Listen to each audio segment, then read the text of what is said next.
ಮದ್ದೂರಿನಲ್ಲಿ ಗಣೇಶ ವಿಸರ್ಜನೆ ಸಂದರ್ಭದಲ್ಲಿ ಕಲ್ಲು ತೂರಾಟ ನಡೆದು ಇದು ದೊಡ್ಡ ಮಟ್ಟದ ಗಲಭೆಗೂ ಕೂಡ ಕಾರಣ ಆಗಿತ್ತು.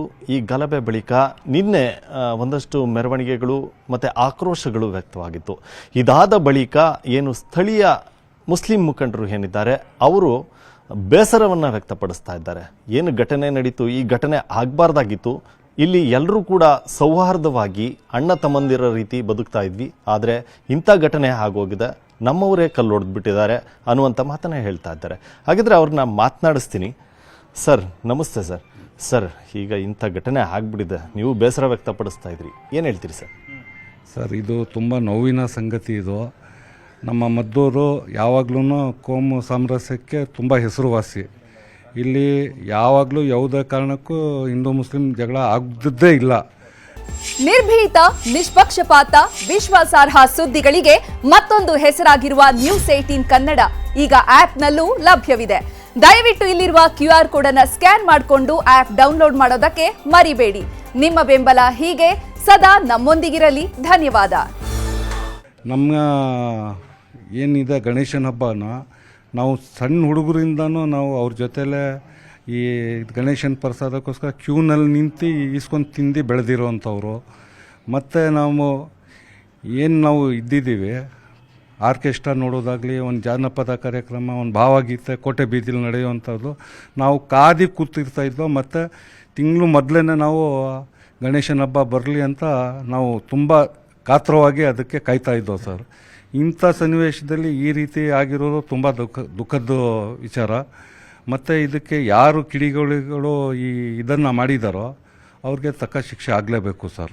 ನಾವೇ ಸರ್ಕಾರನ ಒತ್ತಾಯಿಸ್ತೀವಿ, ಇದರಲ್ಲಿ ಭಾಗವಹಿಸಿ ಯಾರು ಇದು ಮಾಡಿದಾರೋ ಈ ಕೆಟ್ಟ ಕೆಲಸನ ಅವ್ರಿಗೆ ಕಠಿಣವಾಗಿ ಶಿಕ್ಷೆ ಆಗಬೇಕು ಸರ್. ಯಾರು ಸರ್ ಕೆಟ್ಟ ಕೆಲಸ ಮಾಡಿರುವಂಥವ್ರು ಕಿಡಿಗೇಡಿಗಳು?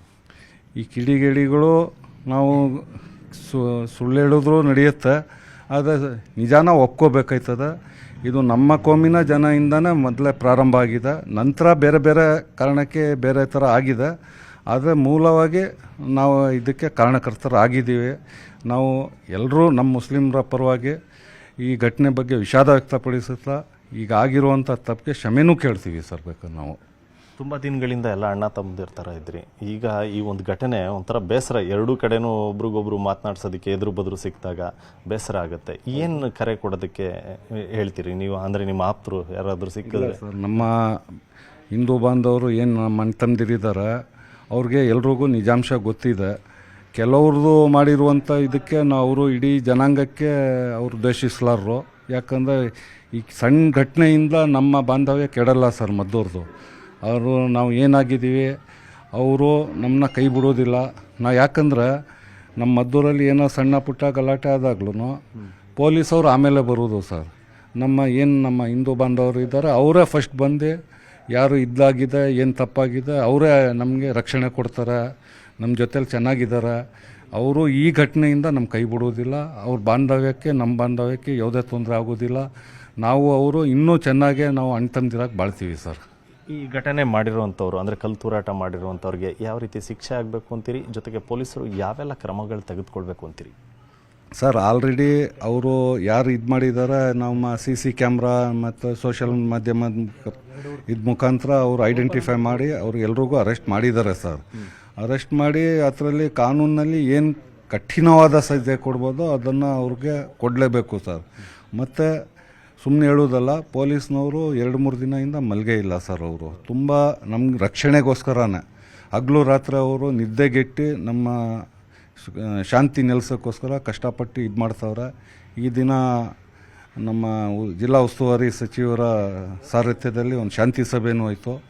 ಆ ಶಾಂತಿ ಸಭೆಯಲ್ಲೂ ಎಲ್ಲರೂ ಒಕ್ಕೊಲಿನ ಅಭಿಪ್ರಾಯ ಏನಂದ್ರೆ ಶಾಂತಿ ನಿಲ್ಲಿಸಬೇಕು, ನಮ್ಮ ಮದ್ದೂರಿನ ಕೋಮ್ ಸಾಮರಸ್ಯಕ್ಕೆ ಧಕ್ಕೆ ಬರಬಾರ್ದು, ಎಲ್ಲರೂ ಒಗ್ಗಟ್ಟಾಗಿರುವಂಥ ಮಾತುಕತೆ ಆಗಿದೆ ಸರ್. ಅದು ತುಂಬ ಪರಿಣಾಮ ಬೀರುತ್ತೆ ಮುಂದಿನ ದಿನಗಳಲ್ಲಿ. ಮತ್ತು ನನ್ನ ಹಿಂದೂ ಬಾಂಧವರಲ್ಲಿ ನಂದು ಕಳಕಳಿಯ ಮನವಿ, ಯಾರೋ ಮಾಡೋದು ತಪ್ಪಿಗೆ ಯಾರಿಗೋ ಸಜೆ ಕೊಡೋದು, ಶಿಕ್ಷೆ ಕೊಡೋದು ಬೇಡ. ಅವರು ಕೆಲವು ತುಂಬ ಜನ ನಿಮ್ಮನ್ನೇ ನಂಬ್ಕೊಂಡು ನಿಮ್ಮಿಂದ ಅವಲಂಬಿತರಾಗಿದ್ದಾರೆ. ಅವರು ಜೀವನಕ್ಕೆ, ಅವ್ರ ಊಟಕ್ಕೆ ತಿಂಡಿಗೆ ಈಗ ಆಲ್ರೆಡಿ 2-3 ದಿನದಿಂದ ಅವ್ರಿಗೆ ಇದ್ದಿಲ್ಲ, ಆದಾಯ ಇಲ್ಲ, ತುಂಬ ಕಷ್ಟದಲ್ಲಿದ್ದಾರೆ ಸರ್. ಅಂಥವ್ರಿಗೆ ಮತ್ತೆ ತೊಂದರೆ ಆಗೋದು ಬೇಡ. ಅವರು ನಿಮ್ಮ ಅಣ್ಣ ತಮ್ಮದಿರ, ಅವ್ರು ಯಾರೂ ಈ ಘಟನೆಯಲ್ಲಿ ಭಾಗಿಯಾಗಿಲ್ಲ. ನಿಮ್ಮ ಹಳ್ಳಿಗಳಲ್ಲಿ ಬಂದಾಗ ಅವ್ರ ಜೊತೆಯಲ್ಲಿ ತುಂಬ ಸಾಮರಸ್ಯದಿಂದ ಅವ್ರನ್ನ ನಡ್ಕೋಬೇಕು ಅಂತ ನಾನು ಕೈ ಮುಗ್ದು ಕೇಳ್ಕೊತೀನಿ ಸರ್. Thank you sir. ಇದು ಏನು ಮದ್ದೂರು ಗಲಭೆಯ ನಂತರದ ಮುಸ್ಲಿಂ ಮುಖಂಡರು ಮಾತನಾಡ್ತಾ ಇರುವಂಥದ್ದು ತಪ್ಪು ಆಗಿಬಿಟ್ಟಿದೆ. ನಾವೆಲ್ಲರೂ ಹಣ ತಂದಿರ ಥರ ಇದ್ವಿ, ಆದರೆ ಕೆಲವು ಕಿಡಿಗೇಡಿಗಳು ಈ ರೀತಿ ಕಲ್ಲನ್ನು ಹೊಡೆದ್ಬಿಟ್ಟಿದ್ದಾರೆ. ನಮ್ಮವರೇ ಮಾಡಿರುವಂಥ ತಪ್ಪು. ಹೀಗಾಗಿ ಇನ್ನು ಮುಂದೆ ಈ ರೀತಿ ಆಗದೇ ಇರುವಂಥ ತಪ್ಪು ಆಗದೇ ಇರೋ ರೀತಿಯಲ್ಲಿ ನಾವು ನೋಡ್ಕೊಳ್ತೀವಿ ಅನ್ನುವಂಥ ಮಾತನ್ನು ಹೇಳ್ತಾ ಇದ್ದಾರೆ. ಕ್ಯಾಮ್ರಾ ಪರ್ಸನ್ ಹೆಡ್ವಿನ್ ಜೊತೆ ಸುನಿಲ್ ಗೌಡ, ನ್ಯೂಸ್ 18. ನಿರ್ಭೀತ, ನಿಷ್ಪಕ್ಷಪಾತ, ವಿಶ್ವಾಸಾರ್ಹ ಸುದ್ದಿಗಳಿಗೆ ಹೆಸರಾಗಿರುವ ನ್ಯೂಸ್ 18 ಕನ್ನಡ ಈಗ ಆಪ್ನಲ್ಲೂ ಲಭ್ಯವಿದೆ. ದಯವಿಟ್ಟು ಇಲ್ಲಿರುವ QR ಕೋಡ್ನ ಸ್ಕ್ಯಾನ್ ಮಾಡಿಕೊಂಡು ಆಪ್ ಡೌನ್ಲೋಡ್ ಮಾಡೋದಕ್ಕೆ ಮರಿಬೇಡಿ. ನಿಮ್ಮ ಬೆಂಬಲ ಹೀಗೆ ಸದಾ ನಮ್ಮೊಂದಿಗಿರಲಿ. ಧನ್ಯವಾದ.